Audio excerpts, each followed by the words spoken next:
लोकतंत्र के विस्तार के विभिन्न चरण। शुरुआत। हालांकि 1789 की फ्रांसीसी क्रांति फ्रांस में एक टिकाऊ और पक्के लोकतंत्र की स्थापना करने में असफल रही, लेकिन इसने पूरे यूरोप में जगह जगह पर लोकतंत्र के लिए संघर्षों की प्रेरणा दी। ब्रिटेन में लोकतंत्र की तरफ कदम उठाने की शुरुआत फ्रांसीसी क्रांति से काफी पहले ही हो गई थी। 18वीं और 19वीं सदी में राजशाही और सामंत वर्ग की शक्ति धीरे धीरे कम हो रही थी। ज्यादा से ज्यादा लोगों को मतदान का अधिकार मिल रहा था।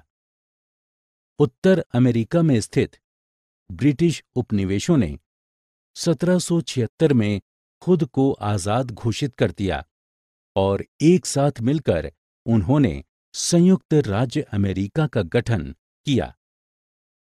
1787 में उन्होंने एक लोकतांत्रिक संविधान को मंजूर किया, लेकिन मतदान का अधिकार कुछ लोगों तक सीमित था। संयुक्त राज्य अमेरिका विश्व की सबसे पुरानी लोकतांत्रिक व्यवस्था है। 19वीं सदी में एक मुख्य मांग ये रहा करती थी कि सभी वयस्क नागरिकों को मतदान का अधिकार हो। इसे सार्वभौमिक वयस्क मताधिकार या सार्वभौम मताधिकार कहा जाता है। यूरोप, उत्तरी अमेरिका और लातिनी अमेरिका में प्रारंभिक लोकतंत्र स्थापित किए गए थे। उपनिवेशवाद का अंत। द्वितीय विश्व युद्ध के अंत के तुरंत पश्चात भारत सहित कई उपनिवेशों ने स्वतंत्रता प्राप्त की और लोकतांत्रिक शासन व्यवस्था स्थापित की। जहां भारत अपनी लोकतांत्रिक व्यवस्था के साथ फल फूल रहा है, वहीं अधिकांश नए राष्ट्रों में सैन्य आघातों द्वारा लोकतंत्र को नीचे गिरा दिया गया है।